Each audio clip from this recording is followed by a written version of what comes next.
अध्यक्ष महोदय, अर्थसंकल्पावरती चर्चा करण्यासाठी मी इथे उभी आहे। अध्यक्ष महोदय, मुख्यमंत्री सहायता निधीमधून रुग्णांना दिल्या जाणाऱ्या मदतीसाठी आता दवाखान्याच्या अंदाजपत्रकासोबतच काय काय काय बोलायचं?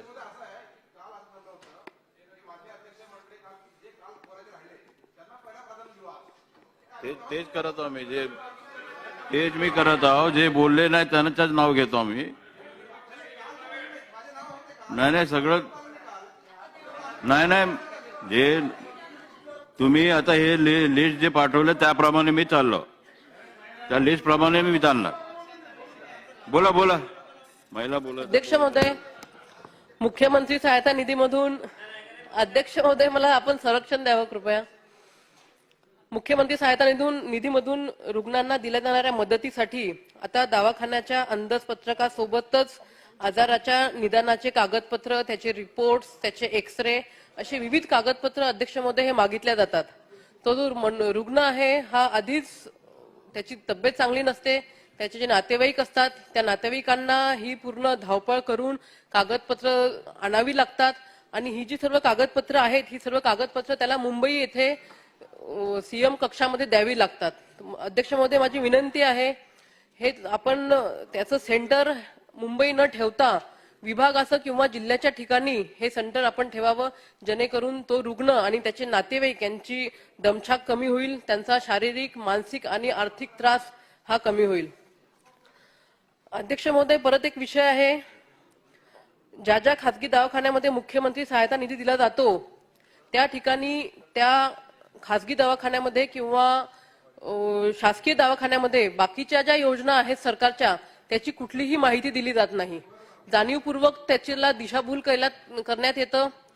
तो प्रायव्हेट दवाखान्यामध्ये गेल्यानंतर मुख्यमंत्री सहायता निधी सोबतच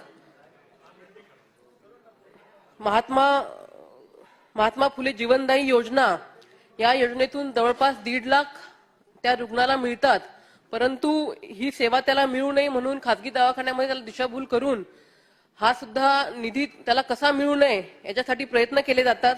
त्याच्यामुळे अध्यक्ष महोदय, मी आपल्याला विनंती करते, ज्या खासगी दवाखान्यामध्ये महात्मा ज्योतिबा फुले योजना राबवली जाते याचं मोठं फलक तिथे लावण्यात यावं आणि ज्या रोग निदान होतंय त्याची सुद्धा माहिती त्या फलकावरती असावी आणि याची एक व्यापक अशी जाहिरात सुद्धा निघावी।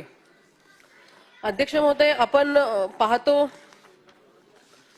आपल्या महाराष्ट्रामध्ये प्रत्येक वर्षी कुठल्या ना कुठल्या निवडणुका होत असतात, लोकसभेच्या, विधानसभेच्या, ग्रामपंचायतीच्या, जिल्हा परिषद, पंचायत समिती, आणि अशा वेळेला मग निवडणुकी संदर्भातले विविध कार्यक्रम राबवण्यासाठी विविध काही निवडणुकीचे प्रशिक्षण असतात, कधी मतमोजणी असते आणि अशा वेळेला मिळेल त्या ठिकाणी शासकीय इमारत घेतली जाते आणि ती वापरली जाते, त्याच्यासाठी करोडोचा निधी सुद्धा खर्च होतो आणि अशा वेळेला तो करोडोचा निधी खर्च होऊन शासनाची अशी कुठलीही स्वायत्त अशी इमारत तिथे उभारू शकत नाही आणि जो पैसा खर्च होतो त्याच्यापासून काही उत्पन्न सुद्धा मिळत नाही।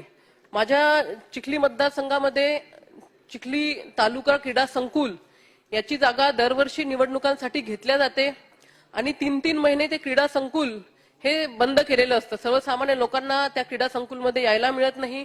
त्या दरम्यान काही जे खेळाडू आहेत ते प्रॅक्टिसला येतात, तिथे सुद्धा त्यांना येऊ दिला जात नाही आणि ते 2-3 महिने ती जी शासकीय जागा आहे हिची अवस्था अतिशय खराब होते। अध्यक्ष महोदय, मला आपल्याला विनंती करायची आहे, माझ्या मतदारसंघातच नव्हे तर संपूर्ण राज्यामध्ये आपण निवडणूक भवन म्हणून एक नवीन अशी योजना अंमलात आणावी आणि त्या भवनाच्या अंतर्गत जिल्ह्याच्या ठिकाणी आणि तालुक्याच्या ठिकाणी असे निवडणूक भवन इथे द्यावे। अध्यक्ष महोदय, सोबतच माझ्या चिखली मतदारसंघामध्ये चिखली हे जिल्ह्यातलं मध्यवर्ती ठिकाण आहे।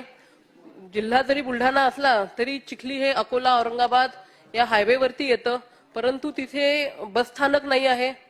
सोबतच चिखलीमध्ये धाड आणि अमडापूर ही मोठी गावं आहेत, या गावांना जवळपास 50-60 खेडी संलग्न आहेत, तर या दोन्ही ठिकाणी आपण बस स्थानकाची व्यवस्था करावी। अमडापूर येथे